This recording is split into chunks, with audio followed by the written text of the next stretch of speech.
France Info. Bonsoir, Alain Juppé qui prend du recul avec les Républicains et Delphine Batho qui se lance à son tour à la conquête du Parti Socialiste. 5e candidature, il paraît qu'il pourrait y en avoir d'autres. Droite et gauche restent tout de même plus que jamais sans dessus-dessous. On en parle dans Tout est politique sur France Info jusqu'à 22h à la radio et à la télé sur le canal 27 de la TNT. Avec nos deux invités ce soir, vous serez un petit peu en quelque sorte en duel, messieurs, bonsoir. Bonsoir à vous, Luc Carvounas. Bonsoir. Vous êtes député socialiste du Val-de-Marne et candidat à la tête du Parti Socialiste. Avec nous et face à vous, Jean-Christophe Lagarde, bonsoir. Bonsoir. Vous êtes président de l'UDI et député de Seine-Saint-Denis. Avec nous, Yael Gauze, le sémillant chef du service politique de France Info. Vos réactions, comme d'habitude, sur #TEP. Alors il a surpris tout le monde ce matin, ça s'est passé à Bordeaux bien sûr, lors d'une cérémonie de vœux à la presse. Alain Juppé qui a annoncé sa prise de distance avec son propre parti, les Républicains. Il ne paie plus ses cotisations, il va observer Laurent Wauquiez. Nous allons écouter successivement donc Alain Juppé, le maire de Bordeaux, puis sa première adjointe Virginie Calmels, qui est également la première vice-présidente des Républicains. C'était dans le 13h de France 2. Je n'ai pas renouvelé ma cotisation, je n'ai pas l'intention de le faire. Je ne siège plus dans les instances dirigeantes du parti, dont je suis membre de droit.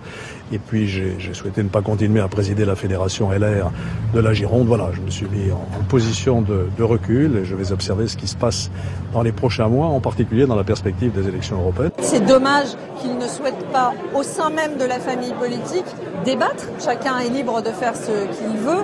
Mais aujourd'hui, pour moi, il n'y a pas de lignes rouges qui ont été franchies par Laurent Wauquiez. Jean-Christophe Lagarde, vous êtes du centre droit, si j'ai bien compris, ça devient très compliqué tout ça. Décodeur, qu'est-ce qui se passe ? Très compliqué ce qui se passe au sein de l'ER, je ne crois pas du tout, c'est la mort de l'UMP. L'UMP, c'était l'ambition de Jacques Chirac et d'Alain Juppé de rassembler la droite et le centre. Je dois l'honnêteté de dire que non seulement je n'y ai jamais participé, mais que ça n'a jamais marché. Parce que quand vous avez secoué au bout de 10-12 ans, vous avez quoi ? Vous avez uniquement de la droite et vous n'entendez plus le centre. Et Alain Juppé, constatant à la fois que les centristes, qui sont restés en dehors de l'UMP, nous-mêmes, ne veulent plus travailler dans ces conditions-là, mais que de nombreuses personnalités de la droite modérée, de la droite progressiste ne le souhaitent pas non plus, que lui-même, sa ligne politique ne correspond pas à celle incarnée par Monsieur Wauquiez, c'est-à-dire d'une droite ultra, il dit, écoutez, dans ces cas-là, j'ai plus grand-chose à faire là-dedans. Alors ils le font progressivement, poliment, délicatement. C'est quoi ? C'est retenez-moi ou je fais un malheur ou c'est un premier pas vers la sortie ? Je ne crois pas du tout que ce soit retenez-moi ou je fais un malheur. C'est je m'en vais de la famille politique que j'ai créée parce qu'elle a changé d'ambition. Elle ne cherche plus à rassembler la droite et le centre. Elle cherche à rassembler la droite ultra et l'extrême droite. Yael Gauze et puis ensuite Luc Carvounas. Oui, j'ai une question justement pour Luc Carvounas. Là, je m'adresse à l'ancien directeur de campagne de Manuel Valls à la primaire. Oh là, vous refaites de l'histoire de la gauche. Pourquoi Manuel Valls ? Parce qu'il a dit quelque chose d'étonnant. Il a apparenté la République en marche aujourd'hui, vous savez. Il a dit à Alain Juppé, bienvenue. C'est maintenant qu'il faut venir chez nous contre les sectaristes. Est-ce que vous comprenez cette main tendue de votre ancien Premier ministre socialiste à l'ancien Premier ministre de droite ? On nous appelle à faire un décryptage. Je vais vous dire quel est mon décryptage de tout ce qui se passe sur une annonce qui visiblement n'est pas un fait nouveau. Parce que si je comprends bien, Alain Juppé n'était déjà plus adhérent depuis 2017. Il fait le choix de le faire savoir maintenant. Il le dit. Pourquoi ?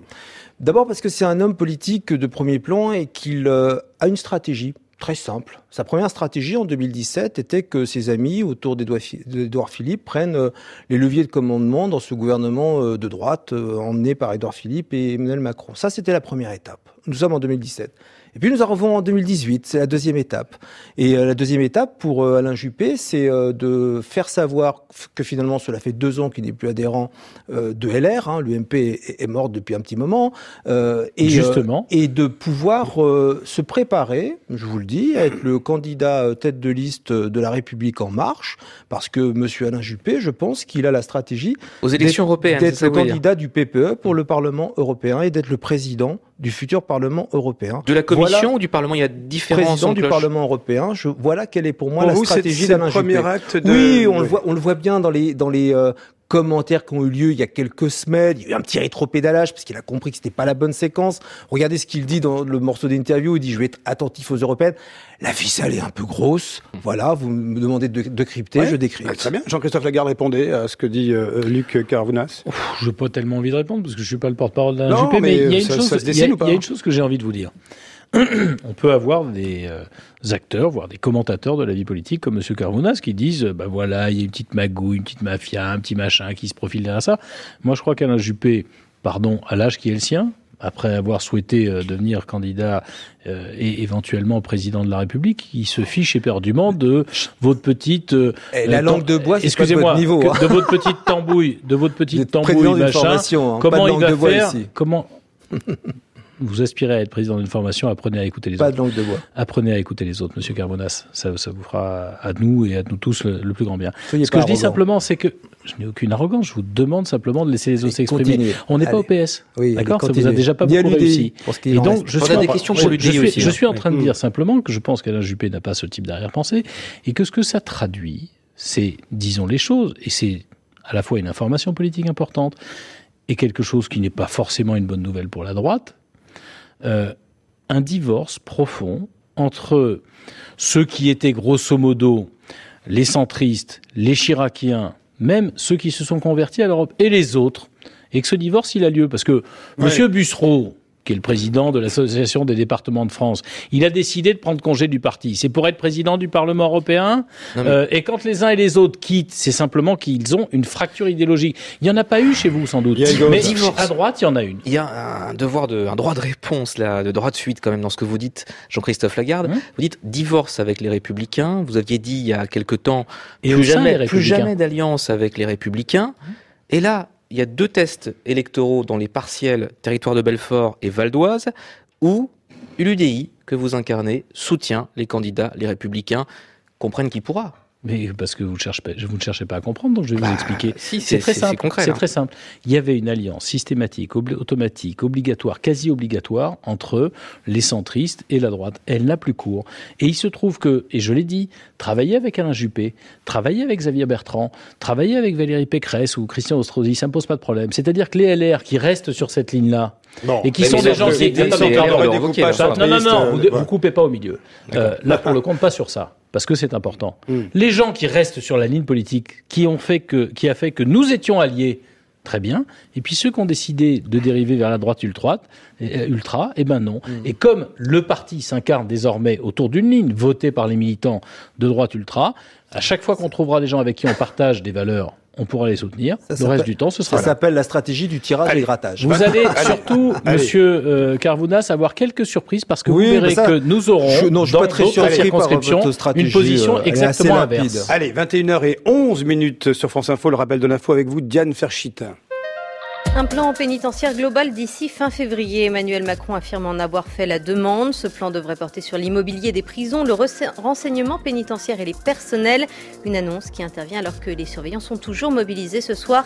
Près des 2/3 des prisons françaises sont touchées par ce mouvement. Après l'agression de 3 gardiens la semaine dernière à Vendin-le-Vieil dans le Pas-de-Calais, les 3 syndicats appellent à sa poursuite demain. Un mouvement compréhensible selon la ministre de la Justice qui doit se rendre d'ailleurs demain à Vendin-le-Vieil. L'affaire Lactalis, c'est pour l'association des familles victimes du lait contaminé au salmonelle. L'État n'est pas irréprochable dans sa gestion de la crise. Le ministre de l'économie rencontrait aujourd'hui les associations de consommateurs et des familles de victimes. 37 bébés ont été contaminés au salmonelle après avoir consommé du lait infantile de l'usine de Cran en Mayenne. Bruno Le Maire rappelle que la sécurité sanitaire n'est pas négociable. Nous ne reviendrons pas, ce sont les mots des lycéennes du Nigeria enlevées par Boko Haram il y a presque 4 ans. Dans une vidéo, elles déclarent refuser de rentrer chez elles. 3 des 14 jeunes filles apparaissent avec des nourrissons dans les bras. On ignore où et quand ce message a été filmé, ni s'il l'a été sous la contrainte. Diego Carlos pourra jouer dès mercredi pour la 21e journée de Ligue 1 de football. Son carton rouge est annulé. L'arbitre Tony Chaperon a reconnu que le défenseur nantais l'avait fait tomber involontairement hier soir. Après sa chute lors du Nantes-PSG, l'arbitre avait tenté de tacler Diego Carlos. Tony Chaperon est lui suspendu jusqu'à nouvel ordre. Il a présenté ses excuses aujourd'hui. France Info. 21h, 22h, tout est politique. Jean-François Aquili. Et un 5e candidat à la tête du PS, une candidate, Delphine Batho, qui a dit ce matin dans Le Parisien, le PS n'est plus un parti, mais une petite mafia politique. Vous allez répondre à cette déclaration musclée, Luc Carvounas, mais je vous propose à tous d'abord d'écouter ce qu'a dit Pierre Moscovici, le commissaire européen aux affaires économiques et monétaires, invité ce matin de Cyril Viguier dans Territoire d'Info sur Public Sénat. je regarde tout ça de loin, bien sûr. De Bruxelles. Non, pas de Bruxelles. Ouais, mais regardez près parce que c'est je le regarde avec un peu de désespérance. Et j'ai envie de dire à tous ces hommes et ces femmes qui ont participé au gouvernement de la France qu'ils doivent être conscients qu'ils sont les héritiers d'une grande famille politique qui gouvernait le pays il y a encore 1 an et qui a des responsabilités qu'on a besoin en France d'avoir une social-démocratie réformiste, écologique, européenne. On en a besoin. Luc Carvounas, vous êtes désespérant. Écoutez, aujourd'hui, on a une nouvelle candidature. Moi, je souhaite la bienvenue dans cette compétition à Delphine Batho, que je connais. Maintenant, je vais vous dire, j'ai commencé il y a maintenant des mois cette campagne par mon tour de France dans les fédérations, que je continue par ailleurs. Et mon obsession, chaque jour dans cette campagne, c'est d'abord et avant tout de respecter les militants et les militantes et de respecter le cadre de ce congrès. Et moi, si je suis candidat aujourd'hui, c'est parce que je dresse une perspective, celle que nous pouvons entrer dans une décennie française, et que pour que cette décennie française soit réussie, il faut que nous puissions donc, bienvenue à quelqu'un qui vous traite de mafieux. Partager le progrès. Alors, bienvenue à quelqu'un qui vous traite de mafieux, plaît, c'est quand même ça. 10 secondes pour vous expliquer sur le fond que je défends une ligne politique, un programme, à la fois avec une ligne d'alliance où il faudra être clair sur le rose, rouge, vert, et que pour moi, tout part des territoires. Aujourd'hui, Delphine est candidate. Donc j'imagine que si elle l'est, c'est qu'elle a un programme et quelque chose à porter, comme les autres candidats. Mais je constate aussi que au moins 3 des candidats déclarés en moins d'une semaine ont tous déclaré qu'ils n'auraient pas été candidats si Najat Vallaud-Belkacem l'était. Donc moi, je ne suis pas une candidature de substitution. Je suis déterminé à continuer à convaincre les militants et les militantes. Et sur la climatologie, Luc Carvounas, la désespérance que ressent un Pierre Moscovici, pourquoi pas ? Écoutez, Pierre Moscovici, contrairement à moi, ne va plus dans les fédérations de France. Et moi, quand je rencontre les militants, je vois pas de désespérance. Je vois juste qu'on a envie de discuter à la fois sur le devoir d'inventaire du précédent quinquennat. Et moi, je vous le dis, ce quinquennat, on pourrait en reparler sur le plan économique, a porté ses fruits. Preuve en est les résultats aujourd'hui de croissance que ce nouveau gouvernement d'Édouard Philippe obtient en moins de 8 mois.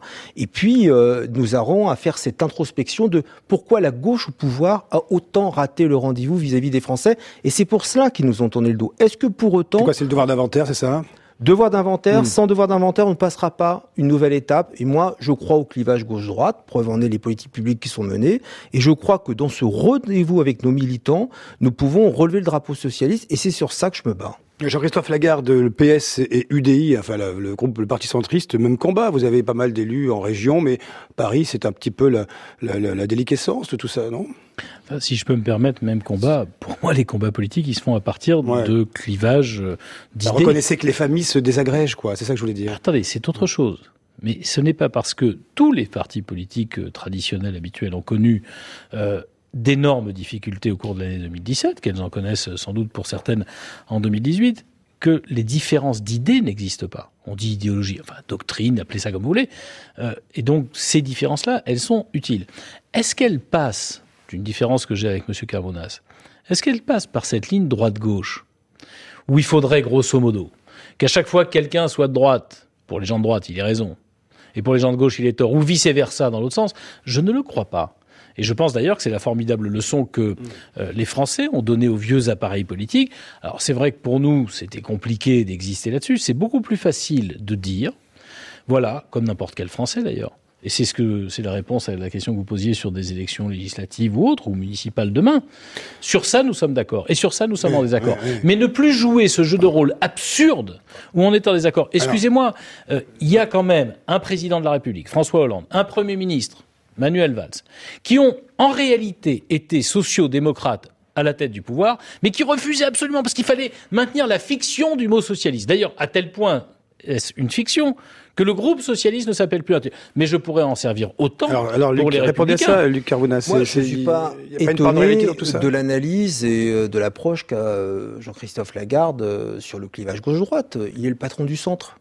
Donc à partir de cette définition-là, je comprends que ce soit son tropisme à lui.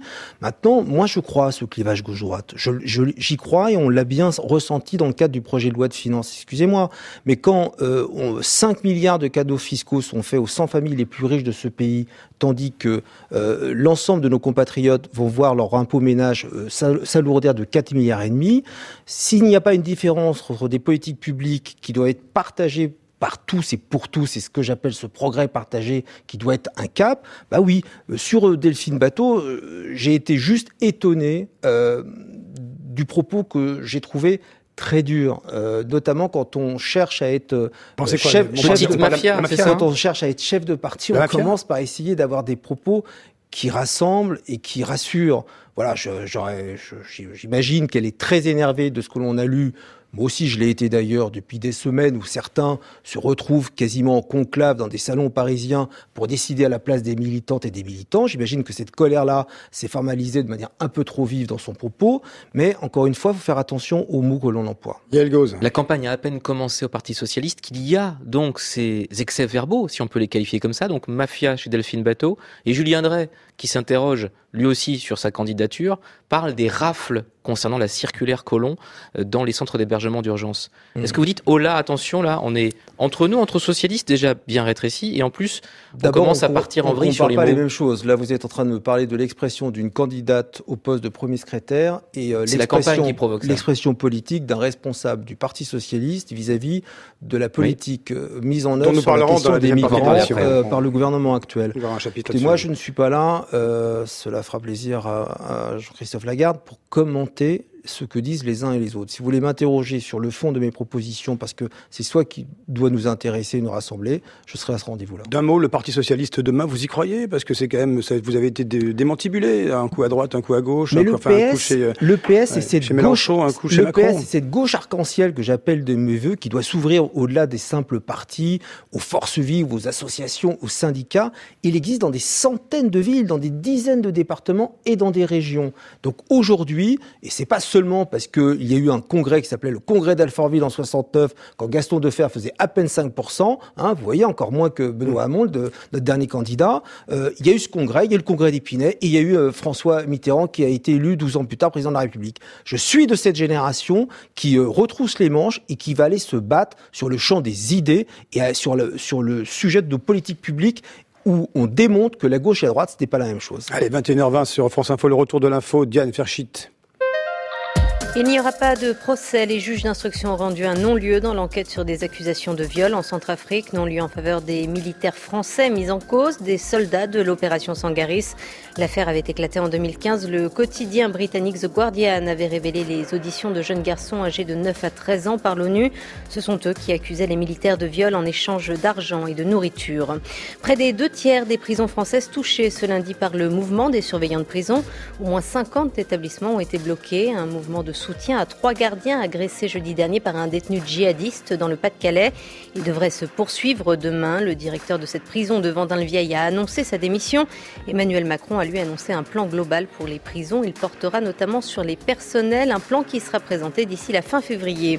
Le président de la République qui a présenté ses vœux au corps judiciaire aujourd'hui. Il veut maintenir la chaîne hiérarchique entre le parquet et l'exécutif. Emmanuel Macron a néanmoins promis des garanties pour assurer l'indépendance du parquet. Il confirme également son souhait de supprimer la Cour de justice de la République. C'est la seule instance habilitée à juger les ministres pour les crimes et délits commis dans le cadre de leurs fonctions. La disparition de Dolores O'Riordan, la chanteuse du groupe irlandais The Cranberries, est morte soudainement à Londres. Le groupe était dans la capitale britannique pour un enregistrement. Dolores O'Riordan avait 46 ans. France Info. 21h, 22h, tout est politique. Jean-François Aquili. Et pendant ce temps, Bruno Le Maire, lors de cette cérémonie de vœux qui s'est déroulée ce matin à Bercy, a annoncé que la croissance en 2017 devrait friser les 2%. Mais oui, 0,3 points de mieux que les prévisions. On écoute Bruno Le Maire. Je pense que nous pouvons aborder avec confiance l'année 2018. Confiance parce que la croissance est solide. Elle devrait approcher les 2% en 2017, une première depuis 2011. En 2018, nous devrions faire mieux que notre prévision de 1,7%. Luc Carvounas, c'est grâce à qui? À votre avis? Ils sont au pouvoir depuis 6 mois. On est en train de parler de la croissance de 2017. Donc c'est bien la preuve que depuis 5 ans, le travail que l'on a mené sur le plan macroéconomique a porté ses fruits. Parce qu'il dit en 2017, nous avons jeté les bases de la transformation économique pour laquelle nous avons reçu le mandat des Français. Ce qui m'inquiète plus dans ce satisfecit de Bruno Le Maire, c'est à quoi va servir cet argent et cette croissance au moment où on en parlera tout à l'heure, de la problématique dans les prisons. Il nous dit que cela va servir à finalement cette manne à laquelle on ne s'attendait pas, au désendettement. Moi, j'ai envie de dire à Bruno Le Maire, il faut surtout se servir de cette manne que l'on n'attendait pas, notamment pour l'investir sur la construction de places de prison. On y reviendra. Parlons-en. Parlons-en. Aujourd'hui, on se rend bien compte que la pénitentiaire et nos gardiens de prison sont le parent pauvre du service public au niveau national et qu'il y a un vrai besoin de pouvoir répondre à la fois à des moyens pour accompagner ces fonctionnaires et aussi à des places de prison supplémentaires. C'est la théorie de la cagnotte, c'est un peu la théorie de la cagnotte. On a voté dans le cadre du projet de loi de finances. Vous savez combien de places de prison, là, tout de suite, il faudrait construire pour désengorger là où on retrouve 6 personnes qui cohabitent dans un 9 mètres carrés et de gauche et de pas accepter cela. Si on résume, dès qu'on a une marge. Il faudrait en construire 10 000 places de prison. Dès qu'on a une marge, on la dépense. Et ces 10 000 places de prison, c'est important ce que je veux vous dire. Oui, j'entends, mais. Ont été inscrites dans le projet de loi de finances en construction sur 10 ans. Il y a urgence. Il y a ce qui est important, il y a ce qui est urgent. Jean-Christophe Lagarde, sur ces 2% de croissance, est-ce que propose à l'instant Luc Carvounas s'occuper des prisons immédiatement, profiter de cette espèce de bouffée d'oxygène pour tout se à mettre l'heure, sur la j'écoutais ce que disait pénitentiaire? M. Carvounas et je veux pas faire de procès, mais je l'écoutais raconter la fiscalité, etc. Moi, j'en ai assez qu'on fasse semblant. Vous savez, ça m'a fait penser en fait à la fiscalité de François Hollande, la taxe à 75% qui disparaît 2 ans après, une fois qu'on a passé les campagnes électorales. Les 2%, en réalité, personne à ce jour, ni vous ni moi, ne sait si c'est le début de l'année ou le deuxième. Il semble quand même que, y compris le regain d'optimisme, le regain de consommation, c'est plutôt dans le deuxième semestre. Parce que, on le sait tous, c'est déjà arrivé. C'est arrivé à François Hollande en 2012, vous vous renseignerez.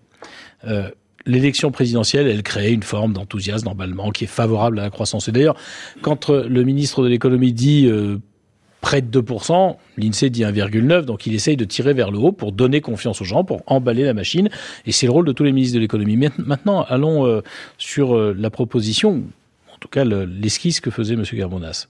Moi, je crois une chose, c'est qu'à chaque fois qu'il y a des recettes supplémentaires dans l'État, on a toujours des responsables politiques pour nous expliquer « Formidable, on a de l'argent à dépenser ». Il y a juste un petit problème, c'est qu'on fait ça depuis 30 ans, et qu'on a 2300 milliards de dettes. C'est-à-dire qu'à chaque fois il y a une urgence sur la pénitentiaire, peut-être, non ? À chaque fois qu'on a une rentrée d'argent supplémentaire, je vais vous proposer une méthode. À chaque fois qu'on a de l'argent supplémentaire qui rentre parce qu'il y a un peu plus de croissance, non, on va pas commencer à rembourser ce qu'on a dépensé quand on n'avait pas l'argent. Non, on va continuer à dépenser de l'argent qui vient de rentrer sans rembourser l'argent d'avant. Pardon de vous le dire. Je crois que l'urgence pénitentiaire, elle date pas de Macron, elle date pas de Hollande, elle date pas de Sarkozy. Ça fait 30 ans, comme d'ailleurs pour le ministère de la Justice, que nous dépensons 2 fois moins que le reste des pays de l'Europe ou des pays occidentaux pour notre justice. Total, ça ne fonctionne pas. Alors on peut dire, on va commencer maintenant. Moi, je crois que c'est un arbitrage, C'est contradictoire avec ce que vous dites. C'est pas du tout contradictoire. C'est que je crois qu'on ne peut pas continuer à endetter la France comme vous l'avez fait, comme d'autres avant vous l'ont fait, de droite et de gauche systématiquement, et c'est ce que nous, centristes, nous défendons depuis plus de 20 ans, parce qu'on ne peut pas dépenser plus qu'on gagne durablement, et qu'en interne, il y a les dépenses de l'État qui sont moins nécessaires que celles de la justice, parce que quand l'État n'est plus capable de remplir sa fonction régalienne de défense nationale, parce qu'on voit bien les limites de nos capacités opérationnelles. Quand elle n'est plus, et nous sommes tous les 2 membres de la Commission de la Défense, on sait de quoi on parle, quand elle n'est plus capable de rendre la justice dans des conditions correctes, et pas que pour le pénal, y compris pour les divorces dans un département comme le mien, et peut-être comme le vôtre,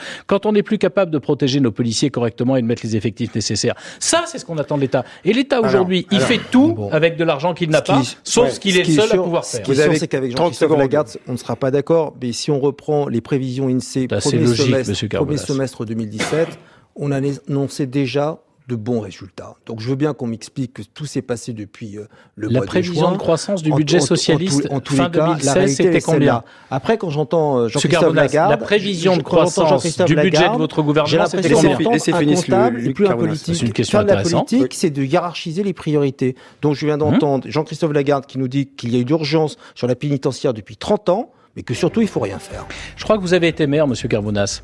Quand vous avez une priorité, Vous dépensez plus ou vous équilibrez votre budget et ensuite vous faites un tri à l'intérieur. Moi, je préfère qu'on se dise, Monsieur Carbonas, je préfère qu'on se dise, voilà ce qu'est le budget de la France et on va orienter de l'argent vers la justice plutôt que de l'orienter vers des choses moins nécessaires. C'est plus responsable. Sinon, à l'inverse, ce que vous proposez comme nouvelle version politique, c'est ce qu'on fait depuis 30 ans. 2300 milliards de dettes. Après la météo et les infos sur notamment le thème de l'immigration. À tout de suite pour la suite de Tout est politique.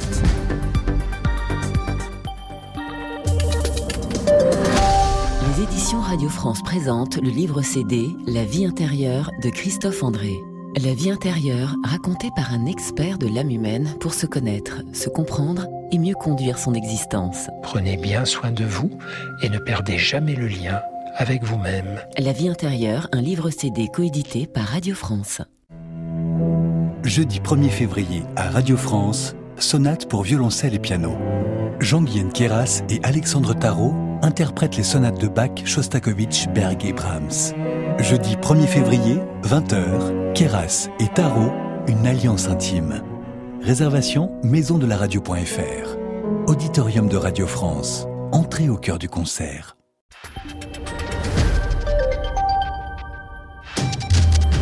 France Info Météo, avec les agences meilleurtaux.com. Crédit immobilier, assurance de prêt, 260 agences meilleurtaux.com à vos côtés, partout en France. Les prévisions avec vous, Élodie Calac, pour Météo France. Attention au vent, il se renforce encore pour demain, ça soufflera fort partout, des rafales jusqu'à 70-90 km à l'heure, un cran au-dessus en montagne.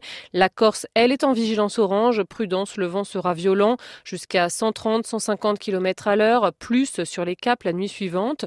Sur le sud-ouest, des pluies éparses, du Limousin vers le Massif central, les Alpes, le Jura, de bonnes pluies, même chose pour le nord-est le matin, suivi de giboulées. Il neigera en montagne autour de 1000-1200 mètres, de la neige en abondance pour les Alpes, attention aux avalanches. Entre la Normandie, le centre, la région parisienne et le nord de la Seine, ce sera instable, des averses, parfois un coup de tonnerre et du grésil. On trouvera un peu plus d'éclaircies en allant vers le nord-ouest, la Méditerranée. Il fera doux, 3 à 11 degrés le matin, l'après-midi 8 à 12 degrés au nord, 11 à 14 au sud. On ira jusqu'à 15 à 17 degrés dans le sud-est. France Info. Ouvrez l'info.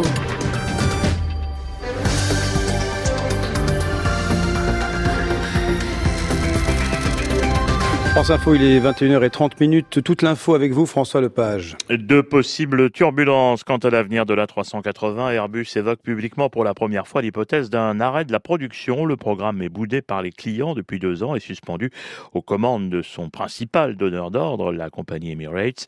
L'avionneur européen annonce donc un possible arrêt faute de nouvelles commandes. Airbus qui a publié ce matin ses résultats pour 2017, ils sont bons devant Boeing en termes de commandes. Au siège social à Toulouse, Stéphanie Glésis. Si pour les commandes et les ventes, tout va bien pour Airbus en 2017, l'avionneur européen doit absolument relever le défi des ventes de l'A380. Pour que le programme puisse se poursuivre, la cadence des livraisons va descendre à 12 A380 cette année, puis 6 par an jusqu'en 2020, à une condition express qu'Emirates accepte de commander de nouveaux quadri-réacteurs, le temps que le marché de l'A380 redécolle. John Lee, directeur commercial d'Airbus. Fabrice Brégier a indiqué que nous serions à 6 avions par an et nous pouvons vendre en conservant cet étiage jusqu'à ce que le marché redécolle à 25 avions par an. Nous discutons avec Emirates, mais honnêtement, ils sont probablement les seuls qui peuvent sur le marché nous prendre un minimum de 6 avions par an sur une période de 8 à 10 ans. Peut-être nous pouvons en rajouter encore quelques-uns. Donc honnêtement, si nous n'avons pas de commande d'Emirates, nous n'aurons pas d'autre choix que d'arrêter le programme de la 380. Enfin, Fabrice Brégier, le PDG d'Airbus Avions Commerciaux, a confirmé son départ plus tôt que prévu dans quelques jours et il a indiqué que l'avionneur européen avait de beaux jours devant lui. Bref, une réponse très convenue. Toulouse, Stéphanie Glésis, France Info. Les syndicats de personnel pénitentiaire appellent à reconduire les blocages de prison. Demain, plus de 3/4 des établissements ont été touchés aujourd'hui à des degrés d'hiver pour demander plus de moyens après l'agression de 3 surveillants la semaine dernière par un détenu djihadiste à Vendin-le-Vieil dans le Pas-de-Calais. Le directeur de cette prison a démissionné aujourd'hui. La ministre de la Justice, Nicole Belloubet, elle devrait se rendre sur place dès demain. Alain Juppé prend ses distances avec les Républicains. Le maire de Bordeaux quitte la présidence de la Fédération de Gironde. L'ancien Premier ministre ne cautionne pas la ligne du nouveau président Laurent Wauquiez. Il dit vouloir prendre du recul et observer avant les élections européennes de 2019. Les lycéens de terminale pourront y déposer leurs vœux dès lundi prochain jusqu'au 13 mars. Le nouveau système d'accès à l'enseignement supérieur est lancé. Parcoursup remplace APB jusqu'à 10 vœux au lieu de 24 l'an dernier. Les réponses des établissements tomberont au fur et à mesure à partir du 22 mai. La mort de la chanteuse du groupe Les Cranberries, Dolores O'Riordan, avait 46 ans, décédée soudainement aujourd'hui à Londres. Elle se trouvait dans la capitale britannique pour une courte session d'enregistrement. Le groupe avait accédé à la notoriété dans les années 90. 21h33 minutes sur France Info. La suite de Tout est politique avec Jean-François Aquili. 21h, 22h, Tout est politique, Jean-François Aquili. La deuxième partie de Tout est politique sur France Info avec nos deux invités en duel en face à face. Luc Carvounas, député socialiste du Val-de-Marne et candidat à la tête du Parti socialiste. Et vous, Jean-Christophe Lagarde, président de l'UDI, les centristes, un député de Seine-Saint-Denis avec mon camarade Yael Gauz. Le gouvernement va-t-il maintenir le cap en matière d'immigration et d'asile? La future loi attendue le mois prochain, de ce que l'on en sait, fait déjà débat, on le sait. Emmanuel Macron se rend à Calais demain matin, à l'avant-veille d'un sommet franco-britannique où il sera question à Londres de cette question d'immigration. Le chef de l'État débutera sa journée par la visite demain matin d'un CAES, un centre d'accueil et d'examen des situations. C'est à Croisy, près d'Arras. Le député Les Républicains du Pas-de-Calais, Pierre-Henri Dumont, qui était votre invité, Yael Gauz, de l'interview J-1 sur France Info, propose de regrouper de force, je précise, les migrants dans ces centres concernés. Moi, ce que je propose, c'est de mettre de force, par la coercition, l'ensemble des migrants dans ces CAES et pouvoir traiter à cet endroit-là leurs demandes, séparer les mineurs des majeurs, par exemple. Pourquoi la force ? Ça change parce qu'aujourd'hui, c'est sur la base du volontariat à Calais et les taux de mise à l'abri sont extrêmement faibles. En réalité, les migrants aujourd'hui stagnent toujours à Calais et c'est pour ça que la France se fait condamner parce qu'elle ne donne pas les minimums de base pour vivre à ces migrants. Luc Carvounas, quelle est votre approche sur ces questions d'immigration ? La force, l'utilisation de la force ? Moi, je vais vous dire d'abord, comme parlementaire, évidemment, j'imagine comme Lagarde, on attend de voir le texte que pour le moment nous n'avons pas sur la table. Pour l'instant, on commente une circulaire. Moi, ce qui m'inquiète, c'est que dans la méthode du gouvernement et d'Édouard Philippe avec le ministre de l'Intérieur, toutes les grandes associations ont quitté les négociations. Il y en a deux qui boycottent demain la visite à Calais. Deux qui boycottent demain la visite. L'Auberge des Migrants et Utopia 56. N'importe quelle association, c'est le Secours catholique, c'est Emmaüs, c'est Médecins du Monde. Enfin, ce sont des associations extrêmement capées sur les questions dont on parle. J'entends le ministre de l'Intérieur nous dire le texte sera équilibré. On va voir. Je ne sais pas de quoi on nous parle, parce qu'il est tellement équilibré ce texte que les associations sont parties. Ensuite, je le dis à celles et ceux qui nous regardent ou qui nous écoutent, on parle de quoi là ? J'entendais le député Dumont nous dire qu'il faut forcer la main de qui ? De femmes, d'hommes, d'enfants, de familles. On va aller en plus les ficher dorénavant dans le logement d'urgence. On est en train de parler de qui ? De stock de flux ? Comme dans une banque où on travaille avec perte et profit, on est en train de parler de centaines de personnes, des milliers qui sont là aujourd'hui. Ne veulent pas s'installer en France, mais aller en Grande-Bretagne. Mais comment on les traite ? C'est quoi aujourd'hui la politique d'accueil de mon pays ? Je ne sais pas. Donc j'attends de voir ce texte, et l'on verra si les politiques en la matière sont toujours et de droite et de gauche. Moi, je connais déjà la réponse. Jean-Christophe Lagarde, sur ces questions d'immigration, sachant effectivement que le texte est à venir, mais il y a la circulaire Collomb déjà. Bon, d'abord, moi, j'aime bien me prononcer sur un texte, donc de ce point de vue-là, on sera au moins d'accord sur une chose. Ensuite, je crois que les choses sont à la fois très claires et très simples. La France a vocation à accueillir sur son territoire les personnes qui sont en danger de mort, notamment dans leur pays. Ça n'est pas négociable.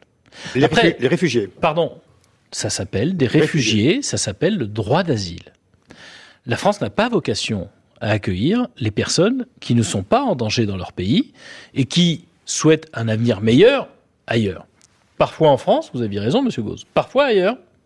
C'est-à-dire que nous n'avons pas vocation à accueillir les migrants économiques et nous avons vocation à accueillir les réfugiés. Et là, vous faites comment ? Et je vais dire les choses très simplement. D'abord, en raccourcissant le délai d'instruction d'une demande, parce que c'est ce qui est proposé. Il y a mais je n'ai pas dit que c'était mal. Il y a des pays dont un certain nombre de demandeurs viennent qui ne présentent aucun danger en termes de démocratie, de droits de l'homme, etc. Pourquoi est-ce qu'on met des mois à examiner une demande ? Pourquoi ? Il y a des pays qui sont plus dangereux par essence, par nature, à la fois par le régime politique, par les guerres qui s'y trouvent, etc. Et dans ces cas-là, pourquoi est-ce qu'on met des mois ? Puisqu'on sait très bien que les gens sont en danger. C'est la première chose. Et je vous ferai remarquer qu'en Europe, il y a des tas de pays, qui vont beaucoup plus vite que nous. Et la première des choses, c'est celle-là. Deuxième chose, il y a une polémique qui me paraît assez surréaliste, je veux le dire, qui est celle du contrôle des gens qui se trouvent dans les centres d'accueil et d'hébergement. Par des fonctionnaires. Parce que, si je comprends bien, ça veut dire que ils sont là, donc nous les accueillons, et c'est au point de vue humanitaire parfaitement logique, mais on n'a pas le droit de savoir qui ils sont. On n'a pas le droit de savoir quelles sont leurs situations. On a le droit de leur donner le clos, donc vous approuvez le couvert. Le dispositif. Je considère normal de recenser, parce que sinon ça veut dire, et je termine par là, qu'il n'y a plus de droit d'asile. Parce que la question, c'est que dès que quelqu'un se présente aux frontières de la France ou sur le territoire français en disant « je demande le droit d'asile », on n'a plus le droit de le refuser, on n'a plus le droit de savoir qui c'est, on n'a plus le droit d'identifier, on a juste le droit de l'héberger. Je pense que c'est la mort du droit d'asile et que ce serait une erreur. Mais ce que vous dites là est tout le problème que posent les associations. Elles disent quoi ? Parce que pour la première fois sous la Ve République, avec cette circulaire du 12 décembre dernier, où l'on autorise des fonctionnaires que l'on qualifie désormais de brigades mobiles d'aller dans les centres d'urgence pour ficher les femmes, les hommes, les enfants, les familles. Sauf que cela va créer une forme de crainte de leur part et ils vont quitter ces centres. Est-ce que ce sont des rafles ces familles vont Gérard Collomb, comme le dit Julien Drey, est-ce que ce sont des rafles? Il y a une question sur ce point-là. Il y a une question qui, moi, m'interpelle et encore plus avec ce qu'on a vécu malheureusement il y a quelques mois avec Irma. À quel moment on parle de la question des migrants climatiques ? Qu'est-ce que l'on fera demain, nous, en France, des migrants climatiques ? On nous parle, et c'est normal, des migrants, des réfugiés politiques. Tout ce que vous avez dit, j'y souscris. Sur les migrants économiques... J'aimerais bien venir sur un point. Qu'est-ce qu'on dit là dans cette affaire ? Et je respecte le travail des associations, souvent très utile, mais aussi, évidemment, entraînées dans leur rôle à déborder, entre guillemets, dans une forme de tout accepter. Qu'est-ce qu'on est en train de dire ? On est en train de dire que quelqu'un qui arrive sur notre territoire, qui est en difficulté, qui demande l'asile, on l'accueille, on l'héberge, on le nourrit, mais on ne doit pas savoir qui c'est. Moi, je n'ai rien contre le fait qu'on sache qui c'est. Et du coup, qu'on sache rapidement si c'est un demandeur d'asile et donc on ouvre d'autres droits, ou si c'est un réfugié économique dont nous n'avons pas besoin et que nous ne devons pas accepter et qu'on le reconduit chez lui. C'est normal de recenser les gens. Sinon, on a juste le droit de leur donner tous les moyens matériels de vivre ou de survivre en vérité en France, mais surtout pas de savoir qui c'est. Ça me paraît fou. Alors Luc Carvona, je vous propose de marquer une petite pause pour l'entrée de l'info avec Diane Ferchit et vous répondez juste après à 21h40 sur France Info. Les jeunes agriculteurs et la FDSEA appellent à un rassemblement devant l'usine Lactalis de Cran en Mayenne vendredi. Ils demandent au groupe laitier davantage de transparence dans l'affaire du lait contaminé. Une contamination au salmonelle qui a touché 37 bébés en France. L'association des familles victimes estime que l'État n'est pas irréprochable dans sa gestion des retraits des lots suspects. Elle a été reçue par Bruno Le Maire aujourd'hui. Le ministre de l'économie réunira demain le Conseil national de la consommation pour réfléchir à une amélioration des procédures de rappel des produits. La démission du directeur de la prison de Vendin-le-Vieil dans le Pas-de-Calais. Il estime ne plus pouvoir gérer cet établissement dans des conditions de sérénité. 3 surveillants ont été agressés par un détenu djihadiste la semaine dernière. Cet homme est ce soir mis en examen pour tentative d'assassinat. En soutien à leurs collègues, les gardiens de prison se sont massivement mobilisés aujourd'hui. Un mouvement qui a touché les 2/3 des établissements pénitentiaires français et qui doit se poursuivre demain. Les personnes homosexuelles et bisexuelles sont désormais autorisées à faire don de moelle osseuse. Cette pratique leur est interdite depuis 1983. Les homosexuels peuvent aussi donner leur sang, mais uniquement après 1 an d'abstinence sexuelle. Une abstinence obligatoire confirmée en décembre dernier par le Conseil d'État qui a rejeté les demandes des associations. Au moins 31 morts à Bagdad dans un double attentat kamikaze. 94 personnes ont été blessées. 2 hommes se sont fait exploser dans la capitale irakienne. Une attaque qui survient un mois après l'annonce du Premier ministre sur la fin de la guerre contre le groupe État islamique. France Info. 21h, 22h, tout est politique. Jean-François Aquili. Alors il y a vraiment 2 approches qui ne sont pas tout à fait les mêmes sur cette question d'immigration et d'asile. Répondez à ce que disait Jean-Christophe Lagarde, Luc Carvona. Pas d'accord sur ce fait. Moi je considère qu'on est en train de toucher à quelque chose de grave avec cette histoire d'aller ficher des familles qui, encore une fois je le répète, vont quitter les lieux et on ne saura plus où elles sont et comment les traiter. Après, j'ai envie de dire une chose. Je veux bien que pendant 5 ans, l'actuelle majorité considère que nous n'avons rien fait. Je rappelle quelque chose de très simple. Sur la question du droit d'asile et du traitement, pour faire en sorte que cela aille plus vite, nous avons pris à bras-le-corps cette question-là. Nous avons déjà fait diminuer les délais d'instruction. Après, c'est comme partout. Plus vous avez des dossiers, et plus il faut des hommes et des femmes derrière pour les gérer si on veut aller vite. Est-ce que je peux vous donner acte de ça ? Est-ce que je peux vous donner acte de ça ? Attendez, vous le savez, vous étiez sénateur à l'époque, c'est Valérie Létard, sénatrice UDI, qui a conduit ce travail du Sénat et qui a été accepté par la majorité précédente. Tout à fait. Et aujourd'hui, si on veut accélérer les instructions de dossiers, ça se fera pas par un coup de baguette magique. Et je pense notamment à l'OFPRA, Pascal Brice, si on donne pas des moyens pour aller vite, on n'y arrivera pas.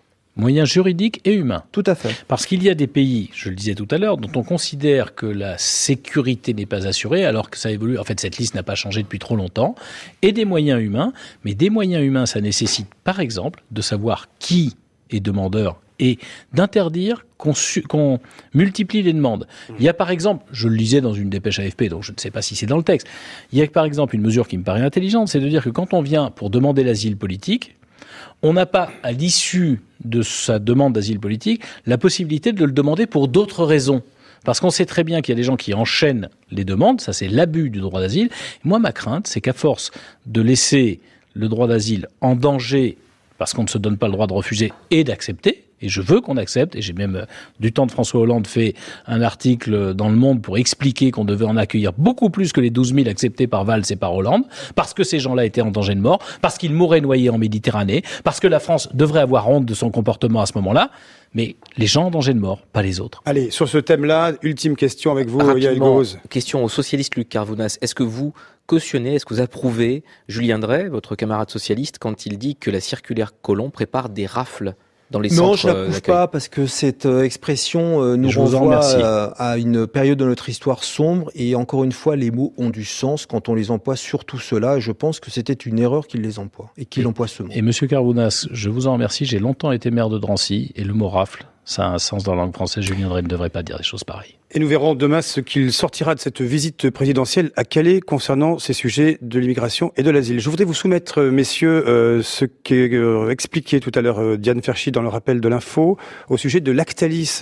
Il y a eu ces doutes émis par Quentin Guillemin, qui préside l'association des familles victimes du lait contaminé au salmonelle, qui a émis des doutes donc aujourd'hui devant la presse sur la gestion de cette affaire par l'État. Je vais vous faire entendre ce que disait ici même sur ce plateau, c'était jeudi dernier, Stéphane Le Foll, ancien ministre de l'Agriculture et un de vos concurrents, Luc Carvounas, à la tête du Parti Socialiste, sur la gestion de cette affaire par l'État. Mais moi j'ai été frappé. Qu'est-ce que l'on fait concrètement ? Il y a un mois, il n'y ait pas eu une prise de parole politique dès le début. Il fallait monter tout de suite, imposer, comment dirais-je, une information immédiatement, mettre la pression sur les acteurs et engager. Ça a été fait, mais pas suffisamment de manière claire. Là, il y a quand même un problème. Jean-Christophe Lagarde, de ce que vous en savez, il y a un sujet là-dessus, selon vous ? Justement, j'en sais pas suffisamment pour me prononcer, je veux pas faire semblant. Monsieur Le Foll dit ça, c'est dans son rôle. Bon. Objectivement, moi, il y a deux choses qu'il faudrait clairement établir. C'est, première chose, et peut-être une commission d'enquête parlementaire, est-ce que l'État a réagi avec ses moyens, avec ses contrôleurs, suffisamment? Je pense que ça nécessiterait que l'Assemblée, dans son ensemble, décide qu'on aille regarder ce qui se passe. Pourquoi est-ce que les Français qui font confiance dans l'État, dans les services sanitaires, on a l'impression que le groupe Lactalis est passé à travers. Puis il y a une deuxième chose, qui est plus de l'ordre d'ailleurs de la responsabilité judiciaire, pénale. C'est pourquoi est-ce que le groupe Lactalis met tant de retard à retirer petit à petit, et puis il faut que le ministre de l'économie les convoque pour qu'ils retirent tout ce qui vient de cette usine de Cran. Il y a quelque chose qui ne va pas chez Lactalis, et nous avons besoin de contrôler, de savoir si l'État a fait son job et garantit la santé avec tous les moyens dont il disposait. Donc commission d'enquête parlementaire nécessaire. Moi j'y serais favorable. Mon groupe l'a demandé. Le groupe Nouvelle Gauche à l'Assemblée l'a demandé. Écoutez, moi plusieurs remarques. La première, c'est que cet accident sanitaire grave, encore une fois de plus en France, attire mon attention sur un premier principe qui est celui que quand il y a autorégulation en France par les grands groupes eux-mêmes, ça ne marche pas. Le lanceur d'alerte sur cette affaire sanitaire, c'était Lactalis lui-même. Sauf qu'aujourd'hui, on se retrouve, parce qu'il y a eu les associations qui ont porté le fer, on a mis 6 semaines pour entendre de la part du PDG qu'on retire 12 millions de boîtes. Il a fallu attendre 6 semaines. Le PDG qui dit dans le journal du dimanche, nous cherchons activement à comprendre, c'est mon obsession. Dans ce dossier, 3 responsables. Lactalis, évidemment, comme producteur est responsable, y compris sur le temps qu'il a mis pour faire en sorte que les choses soient bien comprises et mises en œuvre par le retrait de toutes les boîtes. Deuxième responsable, ce sont les distributeurs, où il y avait quelques enseignes qui n'ont pas attendu Bruno Le Maire pour faire le contrôle aux caisses des codes barres. Et le troisième responsable, c'est l'État. C'est l'État qui aujourd'hui nous dit qu'il va aller contrôler 2600 points de distribution. Vous savez combien il y en a en France des points de distribution? Il y en a 13 000. Donc qu'est-ce qui demain doit et peut nous permettre d'éviter ce type d'accident sanitaire? Eh bien c'est que Bercy puisse avoir, avec ses équipes de la répression des fraudes, plus de moyens là aussi humains, sans quoi, si on laisse cette autorégulation systématiquement aux grands groupes, on l'a vu avec Volkswagen, ça marche pas. Donc à un moment donné, il faut s'inspirer de tout cela pour qu'on mette en place, peut-être que la commission d'enquête pourra le définir, une méthodologie qui empêchera qu'on se retrouve devant ce type de cas de figure. Jean-Christophe Lagarde, ce que dit Luc Carvounas, plus de moyens peut-être pour Bercy, pour ses équipes, pour vérifier tout ça, ça manque? D'abord, il faut une commission d'enquête pour savoir si ça a manqué. Ça me paraît essentiel, parce que prescrire un médicament avant même d'avoir fait le diagnostic me paraît sans doute hasardeux. Mais disons les choses, en tout cas comme je les ressens, vous savez, en vérité, on est exactement dans l'hypocrisie de notre pays qui ne sait pas choisir entre 2 systèmes. L'autorégulation, c'est un système à l'anglo-saxonne, mais dans ces cas-là, l'entreprise, quand elle paye une amende, elle n'est pas symbolique, et même elle est ruinée, et même elle ferme sa porte. Ou le contrôle par l'État. Mais quand on est entre les deux comme nous, on ne sait pas si l'État a fait son boulot ou si l'entreprise a réagi avec la crainte du bâton qui vraiment allait la frapper. Et je pense que la commission d'enquête, elle devrait avoir cette perspective-là. Est-ce que, finalement, l'État était capable de contrôler, y compris les 13 000 points de vente? Est-ce que vraiment on a une infrastructure permanente avec le nombre d'inspecteurs? Non, mais est-ce qu'il faudrait, qu'on mette en place les troupes nécessaires pour contrôler à tout moment, parce que ça peut arriver dans n'importe quelle chaîne, sur n'importe quel groupe, toute la chaîne, ou est-ce qu'on met un bâton tellement énorme? C'est un débat politique noble, dont je ne suis pas sûr qu'il regroupe la droite et la gauche pour le compte, mais qui est un débat politique à conduire à partir du constat de ce qui s'est passé. Qu'est-ce qui a failli chez Lactalis? Qu'est-ce qui a failli, vous avez raison, chez les distributeurs? Qu'est-ce qui a failli éventuellement chez l'État? Luc Carvounas, ce PDG que l'on a pu découvrir, parce que personne ne le connaît finalement, c'est un homme mystérieux. Je ne sais plus qui a dit Howard Hughes ce matin, il l'a comparé, je crois que c'est Moscovici d'ailleurs. Que dire de cet homme qui veut indemniser les victimes? Est-ce que c'est un moyen d'acheter le silence? Je trouve que la réaction de ce PDG est tardive. On a mis trop de temps, je le disais tout à l'heure, 6 semaines c'est trop long par rapport à ce type de dossier sanitaire. Il y a 2 victimes dans ce dossier à la fin de tout ça. Ce sont les nourrissons d'un côté, qui sont les premières victimes, et puis ce sont nos agriculteurs qui, eux, travaillent sang et eau pour faire de la production, là en l'occurrence la production de lait, pressurisés par les grands groupes comme Lactalis, et on voit le résultat. Allez, 21h50 sur France Info, le rappel de l'info, Diane Verschit. Le détenu qui a agressé 3 surveillants la semaine dernière dans le Pas-de-Calais est ce soir mis en examen pour tentative d'assassinat sur personne dépositaire de l'autorité publique. Cette agression à la prison de Vendin-le-Vieil a entraîné un large mouvement des gardiens. Aujourd'hui, près des 2/3 des prisons françaises ont été touchées. Les syndicats appellent à reconduire la mobilisation demain. Alain Juppé prend ses distances avec les Républicains. Le maire de Bordeaux a annoncé qu'il ne paierait pas sa cotisation au parti cette année. Je prends du recul, a-t-il expliqué, et ce dans la perspective des élections européennes l'an prochain. C'est la 2e défection importante en 2 jours. Hier, c'est l'ancien ministre Dominique Bussereau qui a annoncé se mettre en congé du parti. En Espagne, Mariano Rajoy met en garde Carles Puigdemont. Le chef du gouvernement affirme que l'autonomie de la Catalogne restera suspendue si le futur président de la région ne vient pas physiquement prendre ses fonctions. Depuis cet automne, Carles Puigdemont est exilé à Bruxelles pour échapper à un mandat d'arrêt en Espagne. Une alerte orange en Corse, vigilance au vent violent pour les 2 départements. Elle débutera demain matin à 10h. Et à La Réunion, la pré-alerte cyclonique a été déclenchée. L'île est menacée par le cyclone Birgitta. Il se situe actuellement à quelques 800 km au nord-est de La Réunion. France Info. 21h, 22h, tout est politique. Jean-François Aquili. Merci à vous Diane Ferchit. Alors ce sera la décision qui fera, quoi qu'il advienne, des mécontents. Emmanuel Macron va-t-il renoncer, oui ou non, au projet d'aéroport de Notre-Dame-des-Landes? Il y a un vrai suspense. On en parle ce soir parce que Édouard Philippe a poursuivi sa consultation aujourd'hui en recevant le président de la région Bretagne, Loïc Chenet-Girard, a réaffirmé son soutien au projet, tout comme d'ailleurs son prédécesseur à la tête de la région, un certain Jean-Yves Le Drian, le ministre des Affaires étrangères et conseiller régional de Bretagne, toujours dans les Côtes-d'Armor, au micro de nos amis de France Bleu Armorique. Je suis favorable au projet Notre-Dame-des-Landes depuis 2004, donc c'est pas nouveau. Les positions sont connues, elles restent les mêmes. Je les exprime au sein du gouvernement, dans les instances nécessaires. Le mec a décidé que tu puisses. Alors Luc Carvounas, boule de cristal, vous voyez quoi, vous, dedans ? Écoutez, déjà, la première satisfaction que je peux avoir, c'est que quoi qu'il soit décidé, la zone sera évacuée et cette zone de non-droit n'existera plus. Voilà. Ensuite, moi, je l'ai déjà dit. Priorité, ça, pour vous, hein ? Oui, c'est une priorité. Puis il ne peut pas y avoir une zone de non-droit en France. Et 150, 200 personnes ne peuvent pas décider, décréter qu'ils sont en République autonome sur le territoire national. Ensuite, moi, je vous le dis, cela a été rappelé, comme Jean-Christophe Lagarde, nous avons été maires. Nous avons participé dans nos exécutifs à des décisions d'assemblées délibérantes qui émanent du scrutin universel et donc du choix de nos concitoyens. Ce dossier de Notre-Dame-des-Landes, ça fait 50 ans qu'on en parle, c'est plus vieux que moi, j'ai 46 ans. Aujourd'hui, vous avez eu toute une série d'assemblées délibérantes démocratiquement élues qui ont pris des décisions. Vous avez eu des décisions de justice qui ont été prises. Vous avez même eu un suffrage universel qui s'est exprimé dans le cadre d'un référendum voulu par le président François Hollande. Donc on fait l'aéroport.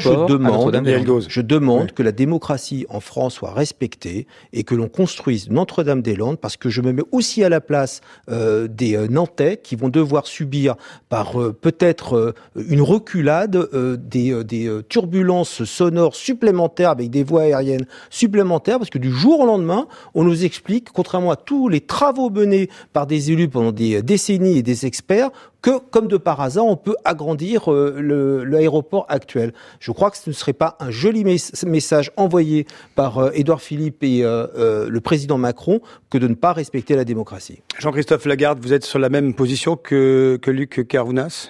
Oui, pour deux raisons. Il y a quelque chose d'abord qui me choque profondément, c'est effectivement un petit groupe de personnes, voire d'associations, qui décident d'imposer sa loi et devant lesquelles l'État a plié, a failli, a cédé. Il y a même un truc extravagant ces derniers jours. Jean-Marc Ayrault, ancien Premier ministre de la France, a expliqué combien il serait inacceptable de ne pas faire l'aéroport de Notre-Dame-des-Landes. Vous êtes d'accord ? Que ne l'a-t-il fait quand il était Premier ministre et accessoirement ancien maire de Nantes ? C'est-à-dire que il pouvait le faire, il l'a pas fait, maintenant il dit qu'il faut le faire.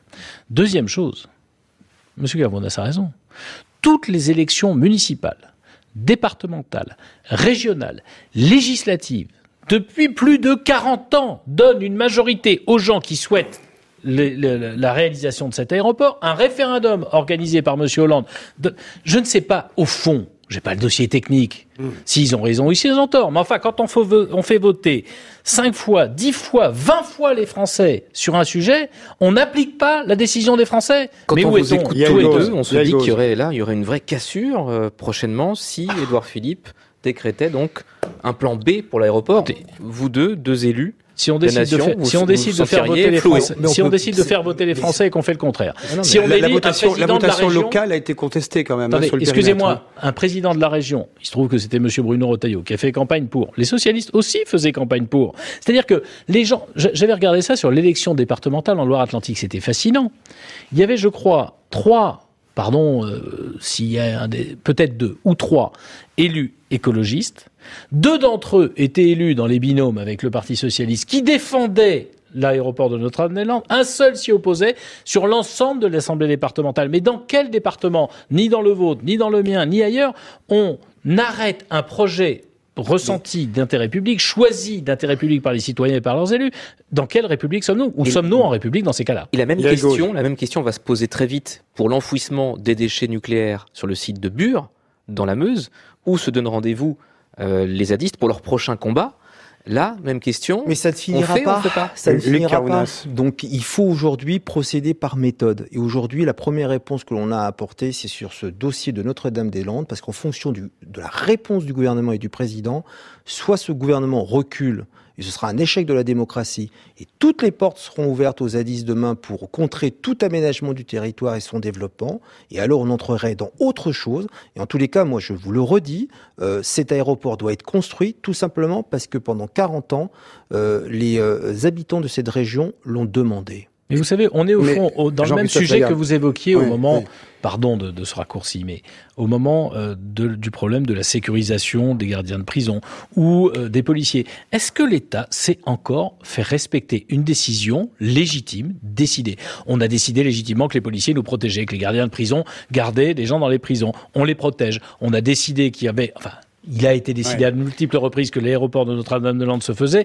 Il se fait. Sinon, ça veut dire que chaque individu ou chaque petit groupe d'individus qui n'est pas d'accord avec une décision collective la remet en cause. Mais demain, d'ailleurs, je crois que c'est arrivé il y a quelques jours, c'était sur votre antenne que j'entendais ça, il y a des gens qui vont dire qu'ils sont les représentants de l'intérêt de la France. Moi, je crois qu'il y a des gens qui ont élu Emmanuel Macron. Ça ne vous plaît pas, ça déplaît à tel ou tel, mais ils l'ont élu. Et ben pendant ce temps-là, c'est lui qui représente les intérêts. Je suis un démocrate, les Français ont tranché. J'ai pas dit que vous le contestiez, mais quand François Hollande était président, je disais notre président, quand bien même, j'avais plutôt honte de lui. Allez, merci à vous, Luc Carvounas, candidat à la tête du Parti Socialiste. Merci à vous, Jean-Christophe Lagarde, le patron du parti UDI centriste.